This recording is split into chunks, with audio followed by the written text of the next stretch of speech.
A brand new system in Death Stranding 2 is the ability to customize your playstyle to fit the situation that you're about to face using something called the APAS Enhancements. It's essentially a skill tree where you can allocate and remove points to power Sam up in various ways.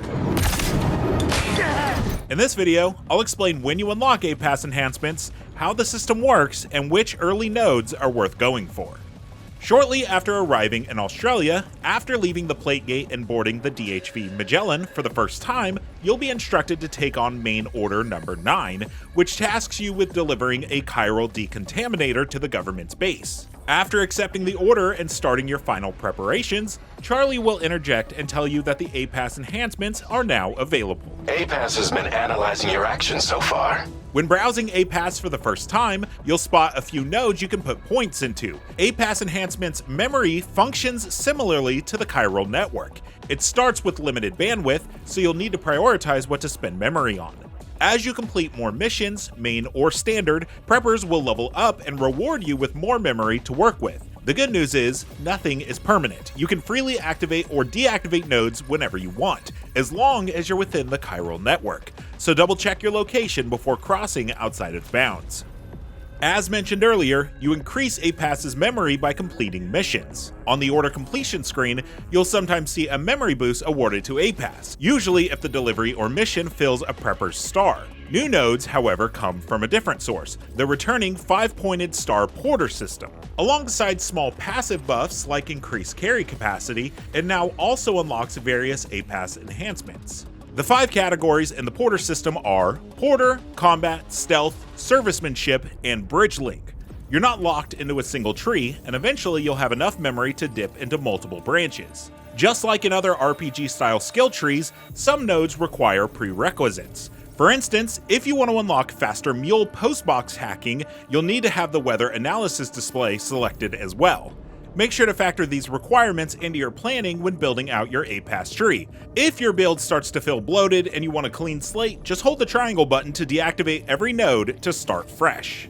The first wave of nodes is fairly limited, but there are still some standouts worth grabbing early.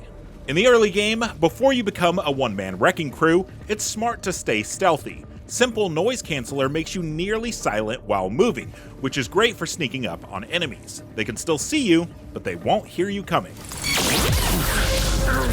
Faster scanner recharging allows you to use your Ogre deck more frequently. This is super helpful when scanning the area for threats. And remember, the Ogre deck scans wherever your camera is pointed, not where Sam is facing, so use that to your advantage as well.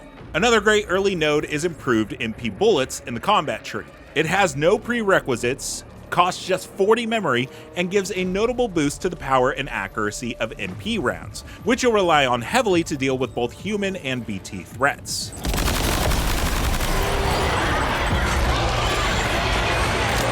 I don't want to spoil too much, but here are a few mid-game nodes worth highlighting.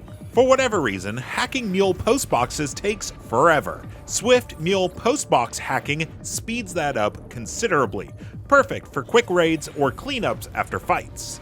You ever find yourself just a few meters short of reaching a terminal or charging tower? Emergency vehicle charger lets Sam transfer some of his battery to a vehicle to keep it running a bit longer. How much longer depends on your remaining battery, but it can save you in a pinch.